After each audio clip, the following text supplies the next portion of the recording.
Halo, kembali lagi ke channel School Horizon. Kita akan membahas materi kimia kelas 10 dari buku karangan Unggul Sudarmo, penerbit Erlangga.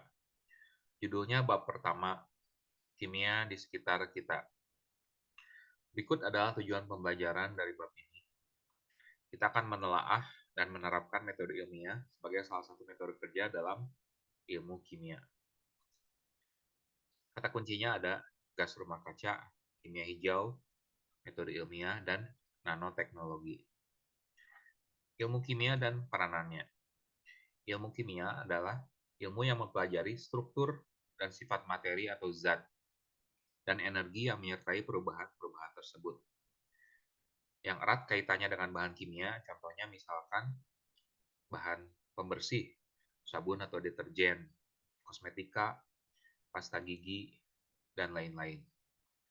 Peran ilmu kimia di bidang kedokteran dan farmasi, misalkan vaksin, untuk menemukan struktur kimia virus, energi dan lingkungan, untuk mencari sumber energi terbarukan, misalkan biosolar, baterai, atau sel surya. Bisa juga di bidang hukum dan kriminal, yaitu teknologi sidik jari DNA dan bahan pendeteksi narkoba. Apa itu metode ilmiah? Metode ilmiah adalah langkah-langkah secara sistematis yang dilakukan untuk mengatasi permasalahan atau menemukan ilmu pengetahuan. Berikut langkah-langkah metode ilmiah. Ada 5 langkah, dari perumusan masalah, merumuskan hipotesis atau dugaan sementara, dan akhirnya lakukan penelitian, dan apabila hipotesis terbukti, maka dapat dibuat laporan publikasi. Bekerja di laboratorium kimia. Ada banyak alat-alat yang terdapat di laboratorium kimia. Misalkan gelas kimia. Setiap alat memiliki kegunaannya masing-masing. Untuk gelas kimia, kegunaannya adalah sebagai wadah larutan yang digunakan. Untuk alat lain, misalkan ada labu Erlenmeyer, adalah wadah menyimpan larutan yang akan digunakan, biasanya digunakan untuk melakukan titrasi. Untuk bentuknya juga unik dan khas, sehingga kita dapat membedakan mana yang gelas kimia, mana yang silinder ukur, mana yang labu Erlenmeyer, atau mana yang pipa gondok. Alat lain yang sering dipakai ada lampu spiritus, corong, tripod atau kaki tiga yang berfungsi sebagai penyangga wadah berisi cairan yang dipanaskan. Dilengkapi dengan alas kasa asbes untuk dapat menahan panas. Ada juga alat penjepit tabung reaksi dan rak tabung reaksi agar tidak pecah, dan labu ukur. Labu ukur kegunaannya untuk mengukur volume cairan dengan teliti, sehingga kita dapat membuat larutan dengan volume tertentu dan ketelitian yang tinggi. Ada juga botol reagen yang warnanya putih, yang di atasnya ada selang penyemprot. Botol reagen adalah tempat untuk menyimpan larutan atau zat cair. Botol semprot berisi air suling atau aquades. Fungsinya untuk mencuci, menyemprot, atau menambah aquades dalam jumlah sedikit. Berikut bentuk-bentuk dari alat tersebut agar apabila kita bekerja di laboratorium kita dapat tahu apa fungsi dari masing-masing alat tersebut. Untuk bekerja di laboratorium kimia, kita bekerja dengan bahan-bahan kimia. Ada yang berupa zat padat, zat cair, atau larutan. Zat-zat tersebut harus ditempatkan dalam wadah khusus dan harus diperlakukan dengan khusus. Perhatikan simbol-simbol yang ada dalam wadah-wadah zat. Misalkan untuk amonium nitrat dan kalium klorat, ada simbol gambar ledakan. Itu berarti bahannya adalah mudah meledak atau eksplosif. Sedangkan untuk misalkan bahan seperti propana, alkohol, atau etil ether, di wadahnya kan ada simbol api. Artinya bahan tersebut mudah terbakar. Kita harus hati-hati dalam menangani bahan-bahan kimia di dalam laboratorium. Untuk bekerja di laboratorium, perhatikan petunjuk-petunjuknya. Pertama, kita harus membaca dulu petunjuk dan merencanakan praktikum sebelumnya dimulai.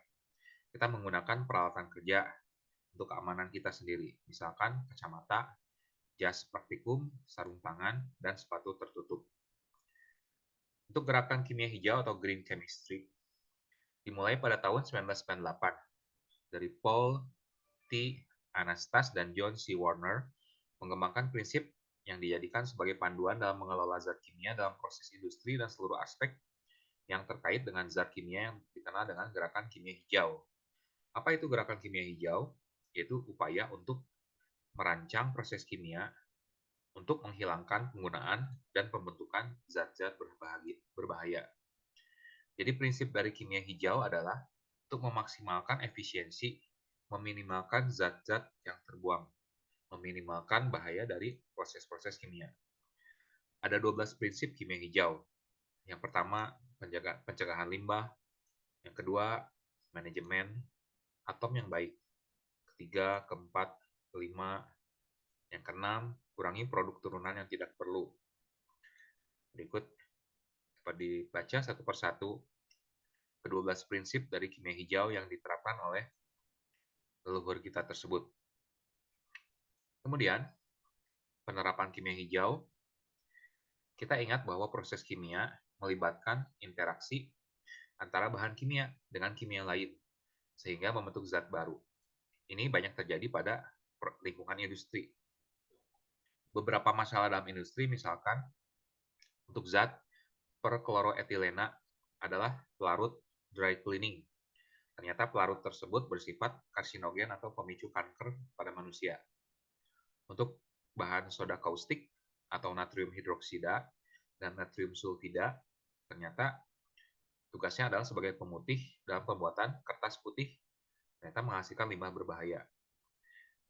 Untuk mengatasinya, dalam kimia hijau, untuk soda kaustik, kita dapat menggunakan katalis hidrogen peroksida atau H2O2.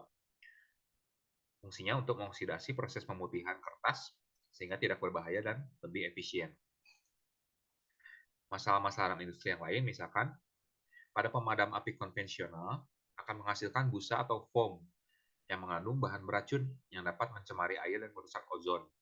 Solusinya dari kimia hijau adalah menggunakan bahan baru yaitu pyrocool, yaitu busa jenis baru digunakan sebagai bahan pemadam kebakaran tanpa menimbulkan bahan beracun. Berikut adalah hubungan antara kimia hijau dan isu pemanasan global. Apa itu pemanasan global? Pemanasan global adalah fenomena perubahan iklim yang ditandai dengan peningkatan suhu rata-rata bumi secara umum yang mengubah tatanan cuaca dan ekosistem untuk waktu yang lama. Penyebabnya adalah efek rumah kaca dari gas-gas rumah kaca, yaitu karbon dioksida, metana, gas NOx, dan gas SOx. Penyebabnya lain adalah menipisnya lapisan ozon. Akibatnya, terjadinya perubahan iklim. Pencegahannya, kita dapat melakukan penghijauan, pengelolaan sampah, memanfaatkan bahan ramah lingkungan, dan memanfaatkan energi alternatif yang tidak berbahan basis minyak bumi. Apa itu ozon dan pemanasan global? Ozon adalah memiliki rumus molekul O3, terdapat pada lapisan stratosfer di atmosfer bumi. Fungsinya untuk menyerap sinar ultraviolet dari luar angkasa. Apabila timbul lubang pada ozon, berarti timbul kerusakan dan penipisan lapisan ozon, dan terdapat lubang yang semakin lama semakin besar. Dampaknya akan masuk sinar ultraviolet yang berlebihan ke bumi, dapat menimbulkan pemanasan global, kanker kulit, dan rusaknya biota laut. Penyebabnya adalah adanya zat-zat kimia perusak ozon, misalkan zat freon yang dari bahan mesin pendingin. Berikut adalah peran nanoteknologi dalam praktek kimia hijau. Teknologi yang berkaitan dengan partikel benda dengan ukuran nano atau 10⁻⁹ meter dikenal dengan nanoteknologi. Nanoteknologi adalah teknologi yang berada dalam skala nano yang dikembangkan untuk penelitian dan industri, melibatkan penggunaan dari nanopartikel. Pada mulanya dikembangkan oleh Richard P. Feynman pada tahun 1959. Beliau membayangkan untuk membuat benda yang berukuran sangat kecil. Kemudian tahun 1974, Norio Taniguchi mengusulkan pertama kali cakupan bidang baru yaitu ilmu nanoteknologi. Pada tahun 1985, Binning-Rohrer menemukan Scanning Tunneling Microscope atau STM. Kemudian ditemukan lagi generasi terbaru dari mikroskop tahun 1986 yaitu Atomic Force Microscope yang dapat memberikan citra 3 dimensi dari benda yang kecil. Pada tahun 1985, Kroto menemukan fluorina yang tersusun dari 60 atom karbon berbentuk bola. Pada akhirnya, ada terobosan baru pada tahun 1991, yaitu Ijima menemukan karbon nanotubes, yaitu molekul karbon yang berbentuk tabung. Karbon nanotubes digunakan sebagai bahan komposit untuk meningkatkan sifat mekanis, yaitu kuat dan ulet, dan penghantar panas dan penghantar listrik yang jauh lebih baik daripada perak dan tembaga. Ada lagi molekul yang disebut dengan grafena, yaitu molekul karbon yang tersusun dalam bentuk lembaran dengan konfigurasi sarang lebah dengan ketebalan satu atom karbon, sifatnya fleksibel, kuat, transparan, dan konduktif. Jadi hubungannya prinsip kimia hijau dengan penerapan nanoteknologi adalah misalkan dari poin pertama prinsip kimia hijau untuk pencegahan limbah, solusinya dari penerapan nanoteknologi adalah menerapkan sintesis model baru yang menggunakan partikel nano akan mengurangi bahkan menghilangkan limbah produksi. Jadi nanoteknologi merupakan jawaban untuk penerapan kimia hijau. Produk-produk nanoteknologi di sekitar kita. Misalkan antimikroba, yaitu nanopartikel perak, zat antimikroba kosmetik, dan perban operasi bedah. Ada juga tabir surya, yaitu menggunakan nanopartikel ZNO dan TiO2. Fungsinya untuk menyerap partikel ultraviolet. Untuk pakaian, ya ada nano perak, nano silika, nano ZNO, dan nano SnO2 yang disisipkan pada serat kain yang berfungsi untuk antimikroba, anti air, penyerap ultraviolet, dan antistatik. Untuk alat olahraga, kita menggunakan karbon nanotube yang sifatnya 100 kali lebih kuat dan 6 kali lebih ringan daripada baja. Sudah dibuat banyak peralatan olahraga menggunakan karbon nanotube yang sifatnya keras, bulat, tapi ringan. Berikut kita bahas secara singkat rumus kimia, tata nama, dan persamaan reaksi. Secara umum, rumus kimia menyatakan komposisi dari partikel terkecil penyusun zat, dinyatakan dengan lambang unsur, serta perbandingan jumlah angka atom-atom penyusun. Contohnya misalkan H2O. H2O adalah rumus molekul dari air. Berarti air tersusun dari 2 atom hidrogen dan 1 atom oksigen. Rumus empiris merupakan rumus perbandingan paling sederhana atau penyusun zat. Rumus struktur adalah rumus molekul dengan struktur dari setiap atom digambarkan sehingga kedudukan ruang dari masing-masing atom suatu molekul dapat terlihat dengan jelas. Untuk tata nama, ada aturan tertentu untuk penamaan senyawa. Kemudian, senyawa yang umum kadang-kadang diberikan nama khusus atau nama trivial, misalkan urea, glukosa, dan sebagainya karena senyawa tersebut sudah dikenal dengan nama tersebut di kalangan masyarakat awam.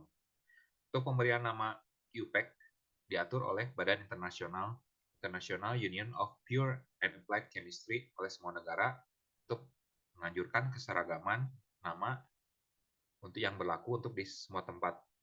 Nama suatu senyawa berkaitan dengan rumus kimianya. Contoh, misalkan NaCl kita sebut dengan natrium klorida. MgO kita sebut dengan magnesium oksida. Apa itu persamaan reaksi? Persamaan reaksi menggambarkan rumus kimia zat, reaksi atau reaktan, dan zat hasil reaksi atau produk. Dibatasi dengan tanda panah dan dilengkapi dengan wujud zat.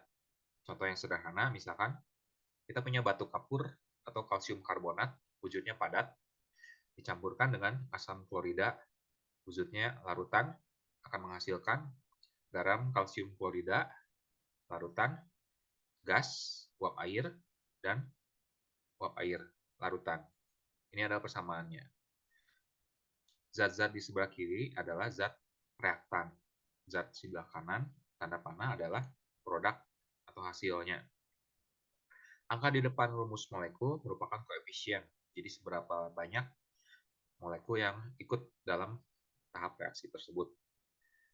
Untuk angka atom adalah angka yang di dalam rumus senyawa, yang perbandingannya sudah tetap dan tidak bisa berubah. Fase zat ada 4. Untuk padat, singkatannya adalah S, yaitu solid. Untuk larutan, singkatannya adalah AQ, atau aqueous. Untuk cairan murni, singkatannya adalah L, atau liquid. Untuk gas, singkatannya adalah G, atau gas. Langkah-langkah menuliskan persamaan reaksi dengan benar atau setara. Berikut 3 aturan yang harus dipatuhi. Pertama, penulisan rumus kimianya harus benar. Kedua, kita menggunakan hukum kekekalan massa atau hukum Lavoisier, yaitu jumlah atom sebelum reaksi harus sama dengan jumlah atom setelah reaksi. Kemudian yang langkah ketiga, untuk menyetarakan sama reaksi yang boleh diubah adalah koefisien atau angka di depan rumus kimia. Tidak boleh mengubah rumus kimia zat tersebut. Ini contoh yang dipakai. Ini cara menyetarakan H2 plus O2 menjadi H2O. Ini adalah reaksi fusi air yang dipakai dalam sel bahan bakar. Oke, sekian dulu untuk materi perkenalan kimia. Kita akan lanjutkan lagi di video berikutnya. Jangan lupa untuk subscribe Cubic Horizon, School Horizon. Bye.